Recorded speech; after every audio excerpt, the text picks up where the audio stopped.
রাজ্যে বাদ প্রায় ৯১ লক্ষ ভোটারের নাম, আর তার মধ্যেই আমরা দেখতে পাচ্ছি মুর্শিদাবাদে সব থেকে বেশি নাম কিন্তু বাদ গিয়েছে এই বিবেচনাধীনদের তালিকা, অর্থাৎ যা গতকালই আমরা দেখেছি নির্বাচন কমিশনের তরফ থেকে প্রকাশ করা হয়েছে। সেই তালিকায় দেখা যাচ্ছে ঠিক এই ছবির সামনে আসছে।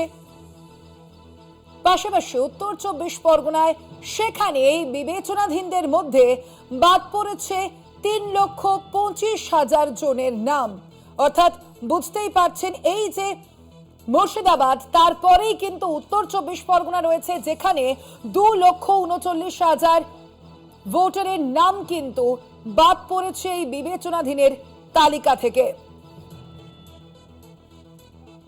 আমরা কথা বলবো এ নিয়ে। আমরা অবশ্যই আমাদের আরো এক প্রতিনিধির সঙ্গে যোগাযোগ করার চেষ্টা করছি। আর ঠিক যেমনটা আপনাদের জানাচ্ছিলাম যে এই যে প্রেক্ষাপটে সেখানে দেখা যাচ্ছে মুর্শিদাবাদের পরে কিন্তু উত্তর ২৪ পরগনায় বাদ গিয়েছে ৩,২৫,৬৬৬ জনের নাম।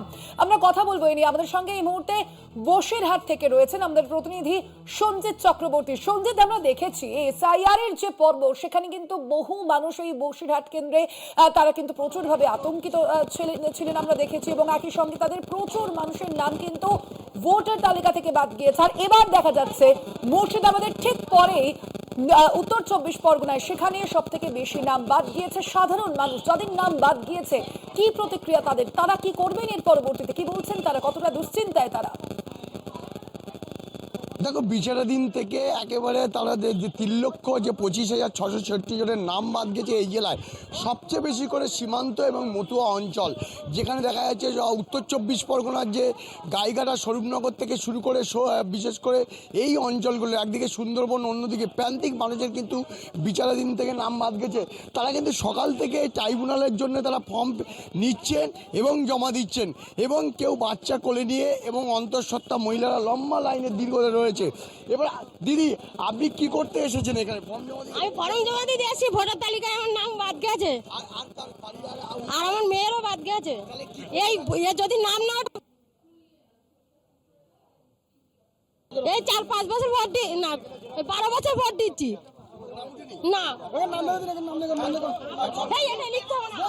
আরো একজনকে বয়স্ক মানুষ, আপনি কত বছর ধরে ভোট দিচ্ছেন? আমি ১৩ বছর ধরে ভোট দিচ্ছি।